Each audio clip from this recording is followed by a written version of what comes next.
This meeting is being recorded. There we go.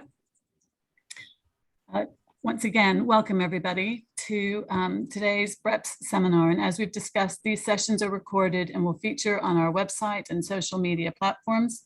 Today's session will be delivered by Dr. Stephanie Wilkie and GT3 architects and focus on the future insights, research and practice for healthy environments. They'll be taking questions at the end of the session, so feel free to log your questions in the chat or use the raise hand function. During the session, if you could please keep your microphones muted so we don't have any interference. And welcome, Stephanie, over to you. Great, thank you, Tamala. Well, hello everyone, and welcome. I think we're all here today because we share common interests in the varied ways that the urban form and natural environments influence health and well-being, and that these settings can have a range of positive benefits that can be achieved through really better understanding of the interface between person and place. So today, my colleagues from GT3 and I would like to share with you some insights from their current work and the work that I'm currently doing that illustrate what we feel are highly relevant possible future directions for collaborative work between academia and professional practice. Could you go to the next slide? Great, thank you. So in today's talk, Michael Simpson Meeks from GT3 will set the context of their work with a few practical challenges that they face regarding evidencing the social value of their work. And then I'm going to discuss one possible framework through which environmental psychology might contribute to addressing these challenges. And then GT3 is going to set a more specific context for discussion. And then finally, we would like to share some possible future insights for collaborative working. Then we would like to open up for discussion. And I really do hope and think that these are going to resonate with earlier presentations this week from Lorraine and Matt and Sabine and from the EPRG group yesterday at Surrey. So as Tamala said, at the end of the presentation, we'll do questions. But if you have questions along the way and you want to pop those into the chat, please feel free to do that. And then I was hoping maybe before we get started, you'll indulge me very briefly in the history of how we came to know each other. And so essentially my path and those of various members of GT3, of the GT3 team, have sort of crossed over many years, both in the context of the work that they do, but also work that we both sort of do at Newcastle University. And then Karis and James have both been students of mine at Sunderland. And Karis then went on to do she's a graduate of the Master's in Environmental Psychology at Surrey.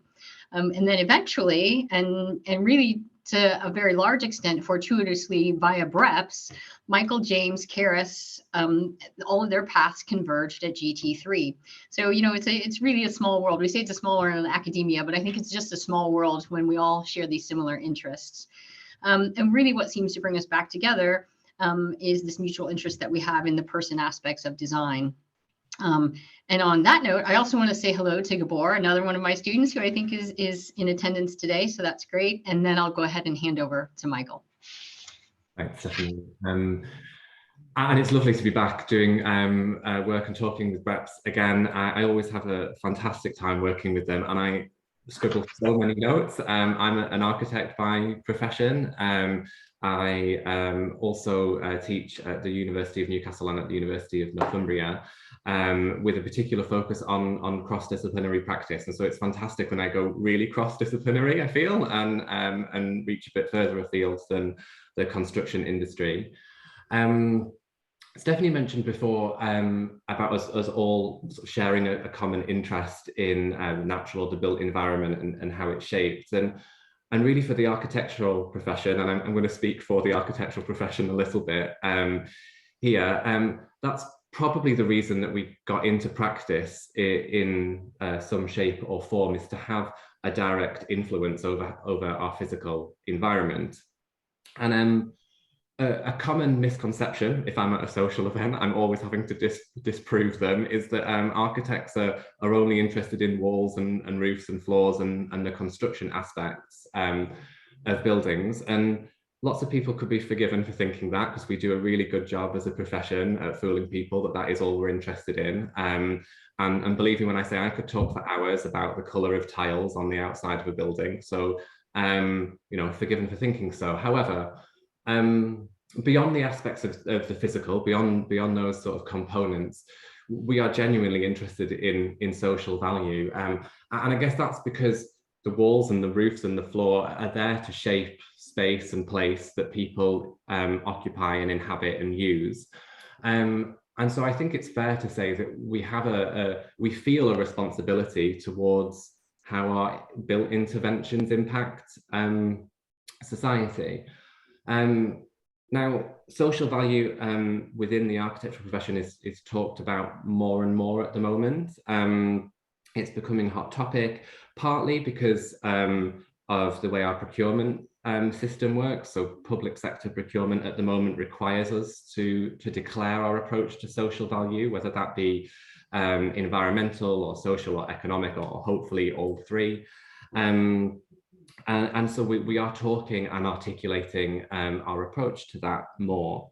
And whether we're conscious of it or not, we're also talking a lot more about health and well-being. And I don't know whether we're conscious about the fact that we're talking about it more because we're talking about social value more, and the links that health and well-being has on all of those aspects of social value. But we are, and architectural discourse is revolving a lot more around aspects of health and well-being. Our problem really comes in measuring our impact, the construction profession's impact on people's health and well-being. And for an industry and a profession that is consistently making large, often costly and often long-term interventions into the urban grain, into our built environment, we're really not very good at measuring the impact that has on people and their health and well-being. We're very good, however, at measuring the delivery of the intervention. This comes back to us fooling people that we're only interested in the physical aspects of what we do. We're great at saying how quickly have we built it, how much has it cost, or what's the capital cost, how much energy might have it saved, how easy is it to operate. We're always interested in the inanimate things and tend to forget the fact that that people are using it, and we don't really think post-completion. We run quickly on to the next built intervention. So we're really rarely talking about positive, negative, or impact at all that that our designs are having. We infer a lot. We infer that we have influence, but we're not really then saying, okay, so what is the social return on the investment of this particular building or intervention that we've made? I think that's really important, obviously, when we're talking about that return on investment, because if we're concentrating only on the capital investment, we tend to forget that there might be a much bigger influence there on reduction to costs of the NHS, for example. And we really struggle with that. We struggle with talking about the things that are less tangible about what we do. And some of that is because we don't have a language to discuss it. We don't, this is why I love whenever I come and get involved with BrEPS, because I scribble everything that everyone says. And so that's a fantastic framework and language that I've been needing to have and needing to articulate what I've been saying. We often don't have a theoretical basis for the design decisions that we're making.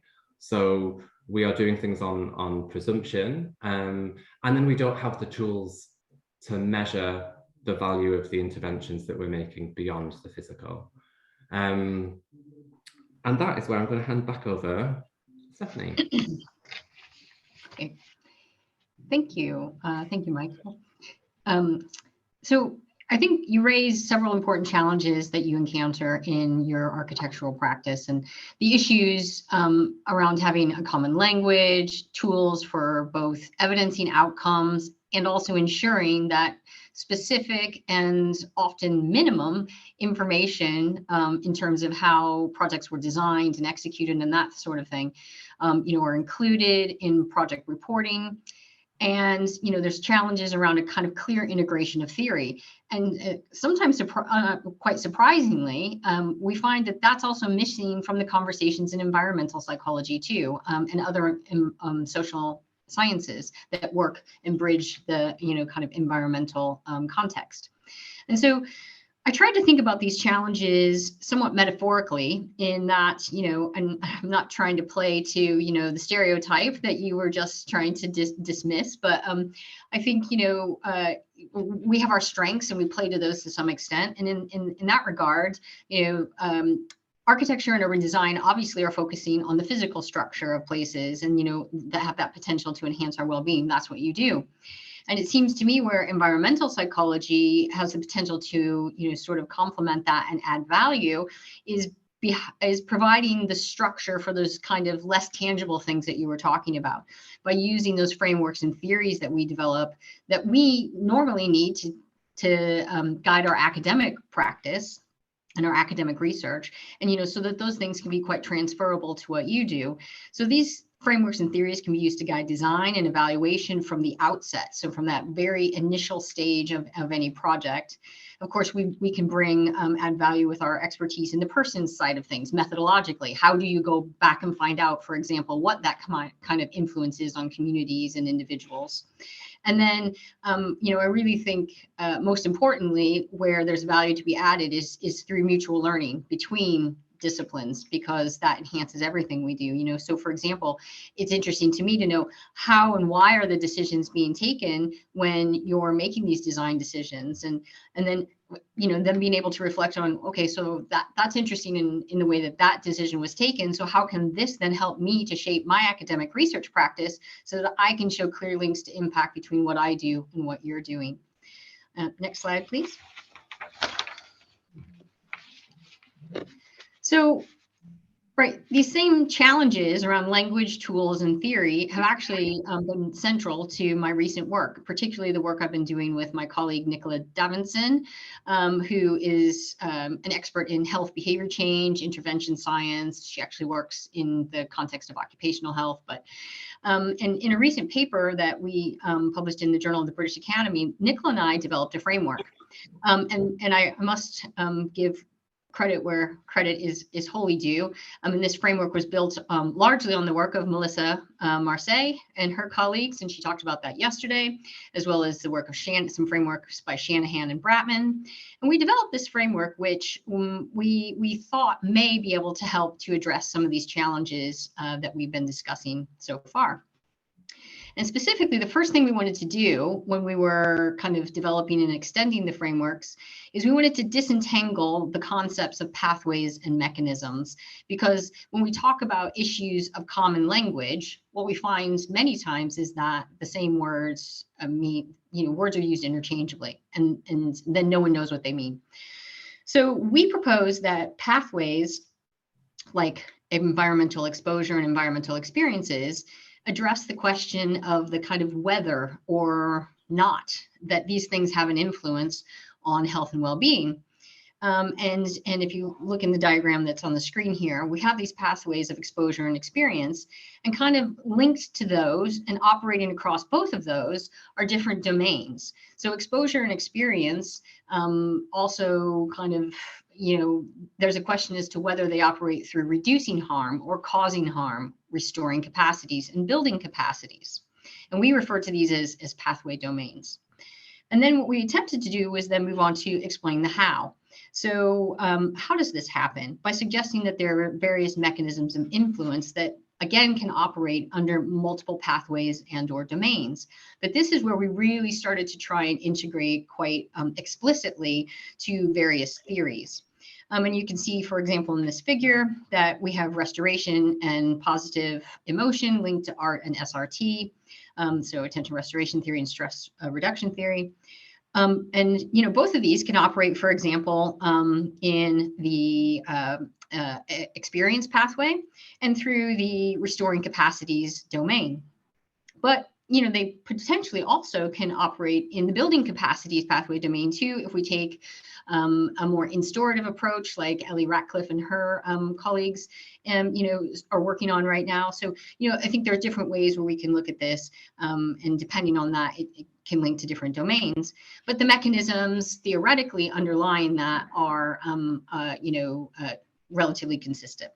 So then this is where we also expanded prior work to integrate the mechanisms of behavior change theory using Nikki and colleagues' CALM-B framework, which of course Melissa kindly introduced to us yesterday.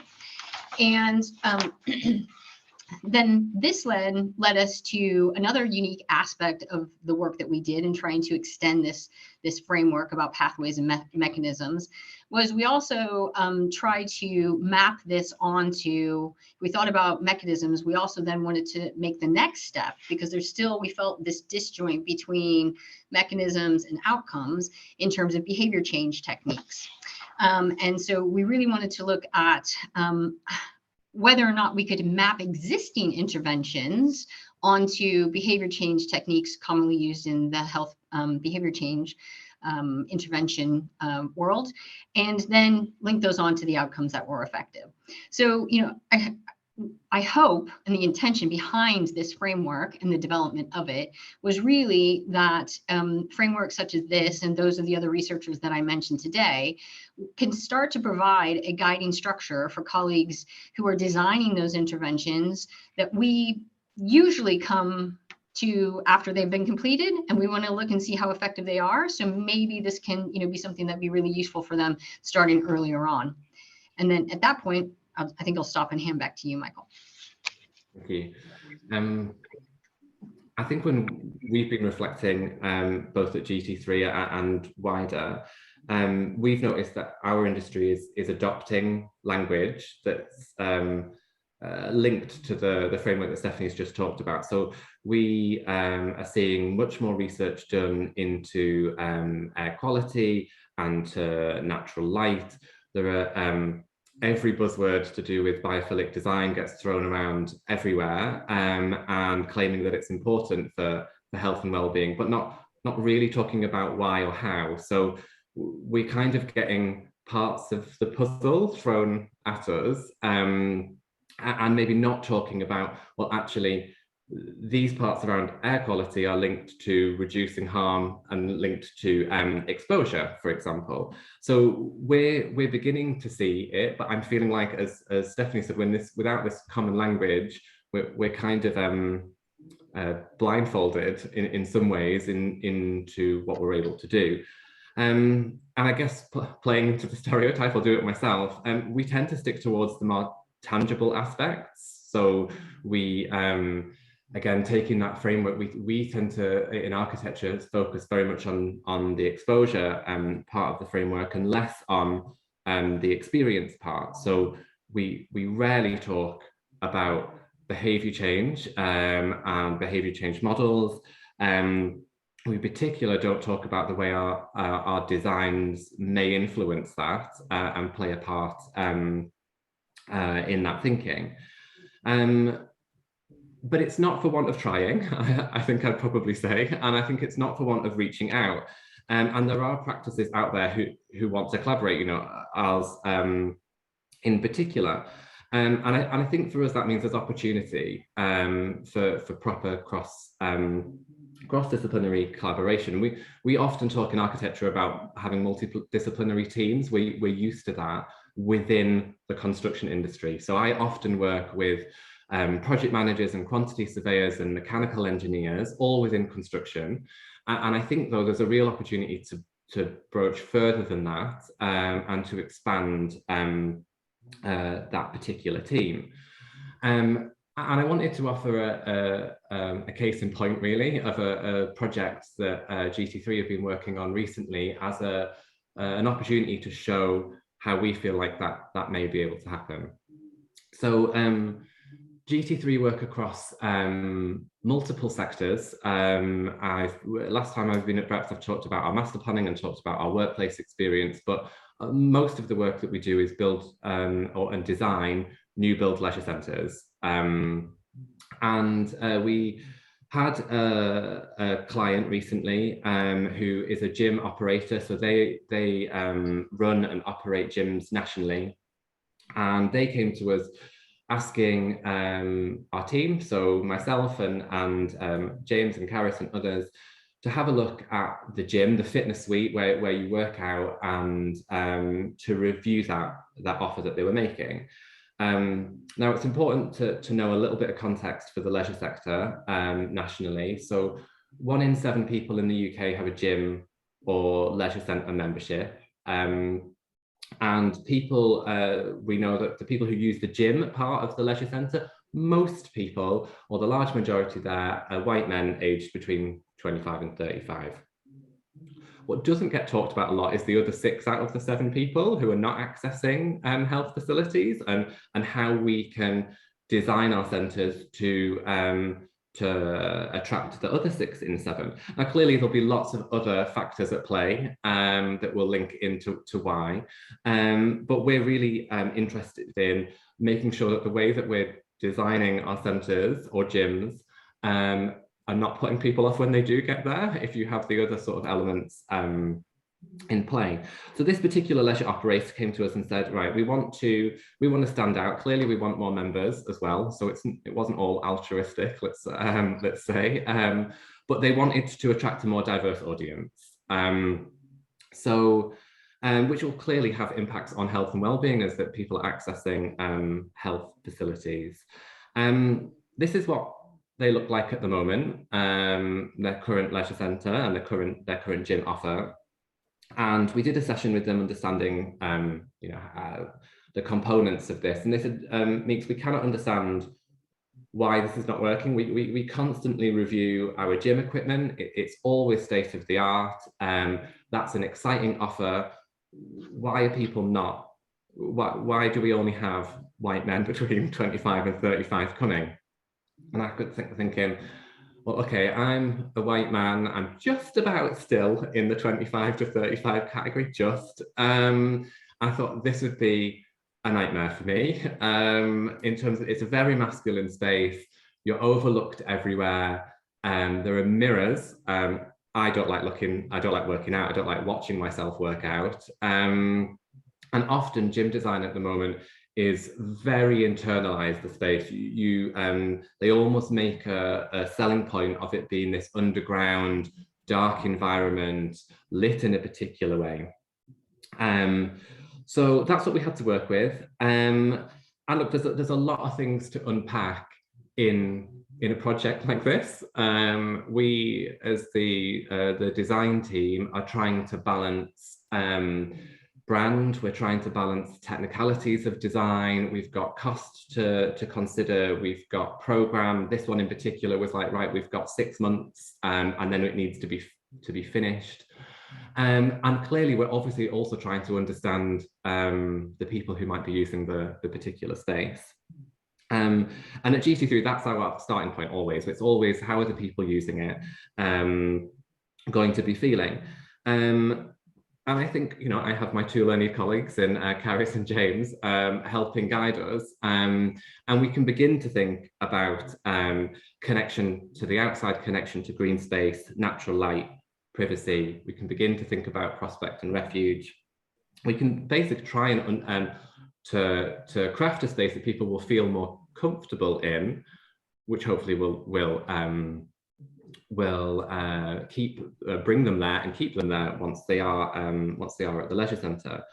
And I think we did a test site. This is how it finished, a few snaps. We think we did a good job, don't get me wrong.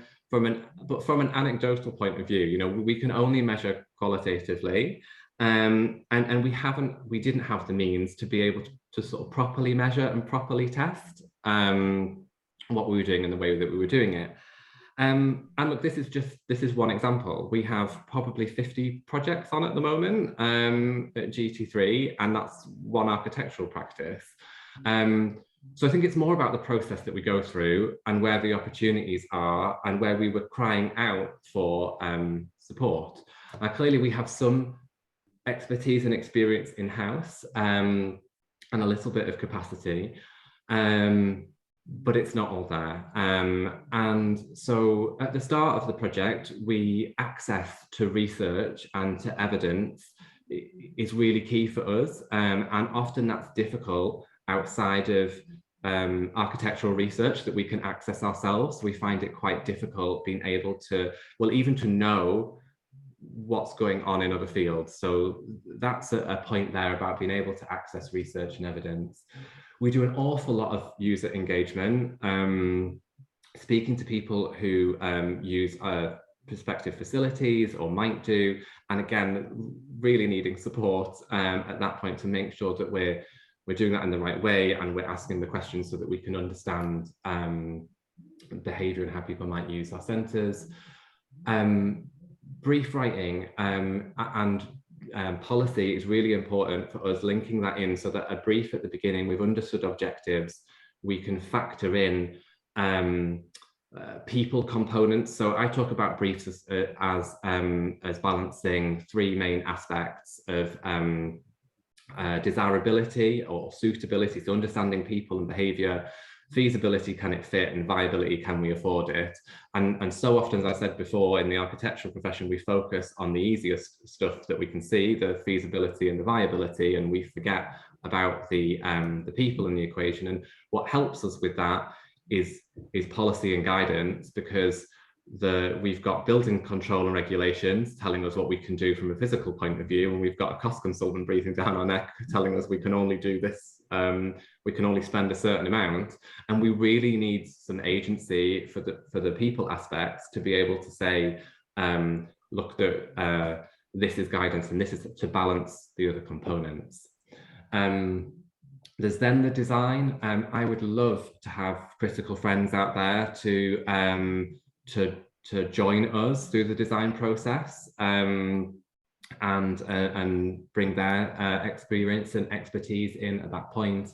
And then, of course, there's then at the end, measuring and feedback and bringing the loop back round to the next project again. And again, probably showing the value. I mean, we want the competitive edge ourselves as well. You know, clearly we want to design our spaces, but being able to prove that we can design and can show the value, and that social return on investment is important for us too. And Stephanie, that brings me back to you to close up. Great. Thank you, Michael. I definitely go to that gym. It looks good. So come and redesign mine now. Right.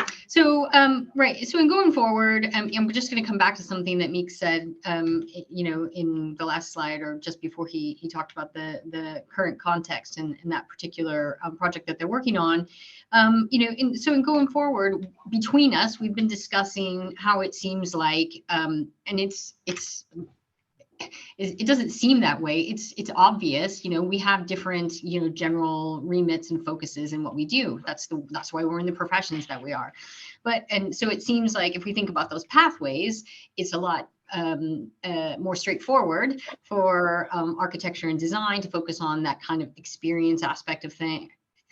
Ooh, sorry, I've got a typo there. It's supposed to say exposure.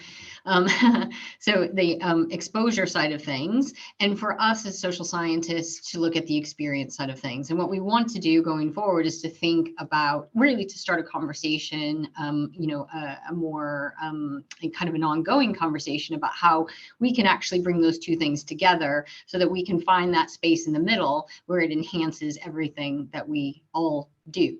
So next slide, please. And so in terms of thinking about how we might address those challenges in terms of tools and languages and theoretical underpinning, and, you know, and to enhance those that policy relevant evidence base, it's really important for us to start to think, I mean, for me at least, to start to think about things in a kind of double loop learning approach. And so this is a concept that's borrowed from post-occupancy evaluation, where, you know, you sort of design something, you go back, you learn from it, you keep going in that circle. But instead here we would apply to how we can form and learn from each other through, and you know, across disciplines.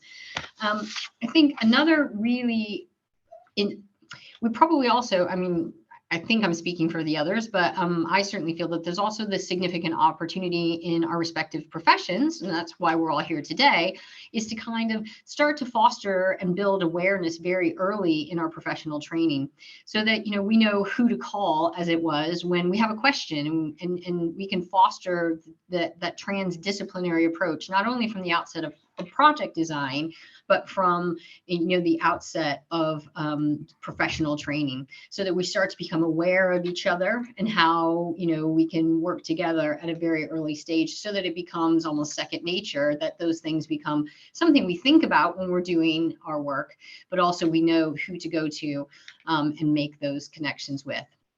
And so actually, that's where we believe that BrEPS has an essential role in those aims. And we would really like to continue this conversation more formally at the next BrEPS, BrEPS event, which is hopefully, we think, going to be in person and live at the University of Sunderland in autumn 2022, after several years of pushing pause due to COVID. And so we're hoping that this conversation can continue. We really just kind of wanted to start to talk about where we were with this today, and some of the challenges that we think we can start to address together, and potentially to do that with a workshop where GT3 are kind of driving some of that conversation. And so last slide, please. So I'd just like to say, on behalf of Michael, Karis, James, and I, thank you very much for your attention, and we can stop sharing the screen today so we can move on to a bit more of a discussion.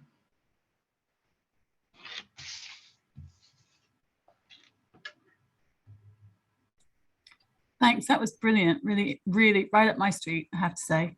I don't know, are there any questions? Has anything come up in the chat?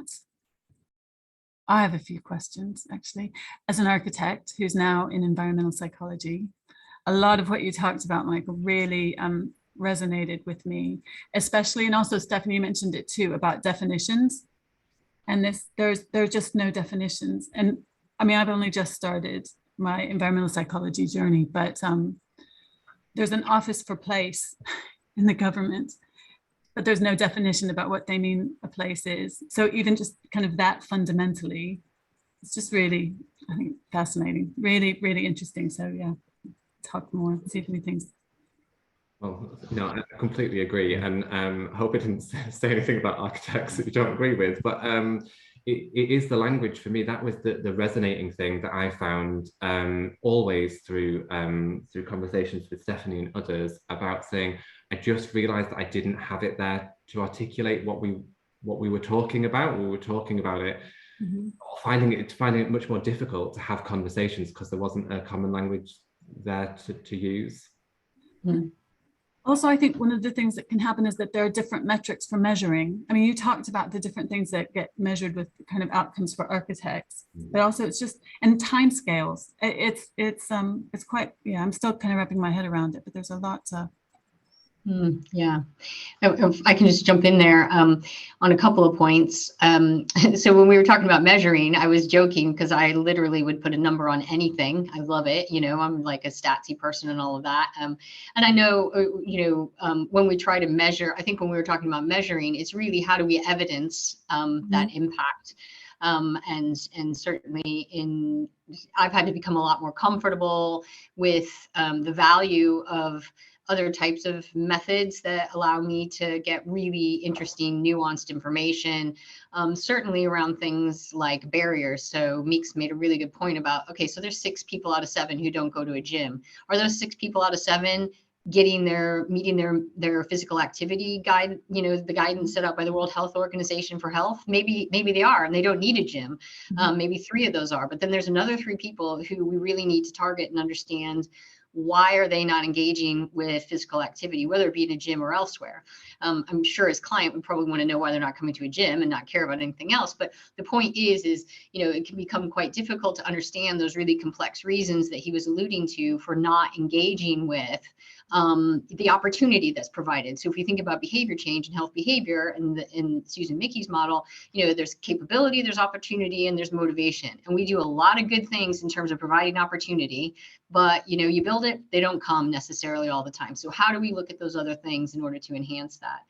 And sorry, the journey. just quickly, I'm just going to stop recording so that other people might feel, I'm sorry, I should have done that before. I'm stopping